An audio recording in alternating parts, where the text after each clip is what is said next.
Maharashtra जम्परोप association, दुधारे sports foundation आणि स्वर्गीय उत्तमरावजी Dhikle sports फाउंडेशनतर्फे होणाऱ्या ऑल इंडिया जम्परोप चॅम्पियनशिप स्पर्धेचा उद्घाटन सोहळा मान्यवरांच्या उपस्थितीत पार पडला होता।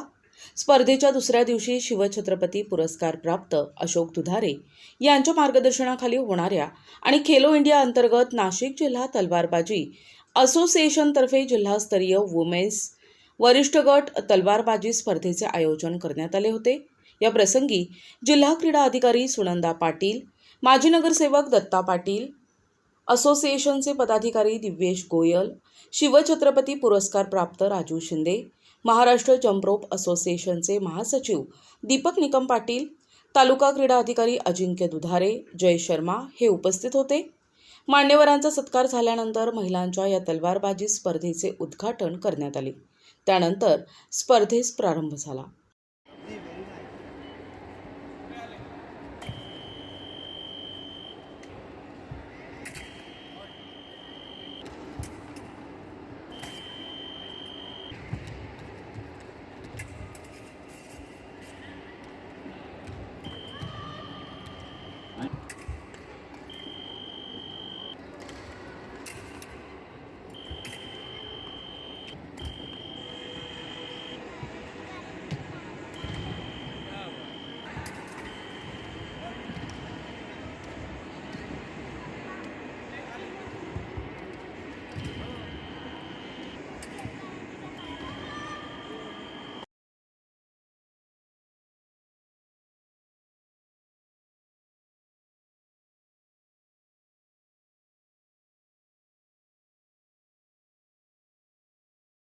राष्ट्रीय स्तरावर होणाऱ्या या स्पर्धेत खेळणाऱ्या खेळाडूंनी आपले कौशल्य पणास लावून नेत्रदीपक कामगिरी करावी असे आवाहन सुनंदा पाटील आणि दत्ता पाटील यांनी केले।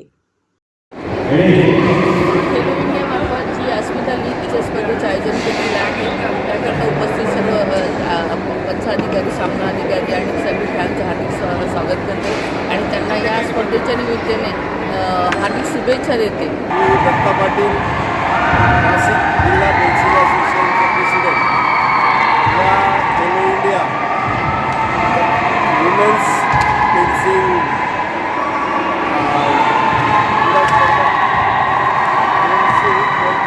अस्मिता नावाने या शासनाने चालू केलेला उपक्रम आणि या स्पर्धा या नक्कीच नाशिक जिल्ह्याच्या मुलांना मुलींना चांगलं काहीतरी वरती जाता येईल, क्रीडा क्षेत्रात त्यांचं नाव त्यांना उज्ज्वल करता येईल अशी शुभेच्छा देतो। बाईट दरम्यान सुनंदा पाटील आणि दत्ता पाटील यांच्या हस्ते जम्परोप चॅम्पियनशिप स्पर्धेतील विजेत्या स्पर्धकांना पारितोषिके प्रदान करण्यात आली। मीनाताई ठाकरे क्रीडा संकुलात तलवारबाजी आणि जम्परोप स्पर्धा रोमहर्षक वातावरणात सुरू राहिल्या। खेळाडूंनी चमकदार कामगिरी करत सर्वांचे लक्ष वेधून घेतले। यावेळी राहुल फडोळ, अविनाश वाघ, आनंद चोकोर, रामा हटकर, ज्योती निकम, तन्मय कर्णिक, राजू वानखेडे हे उपस्थित होते। प्रतिनिधी गुड्डू शेखसह मनोहर गायकवाड, दिशा न्यूज, नाशिक।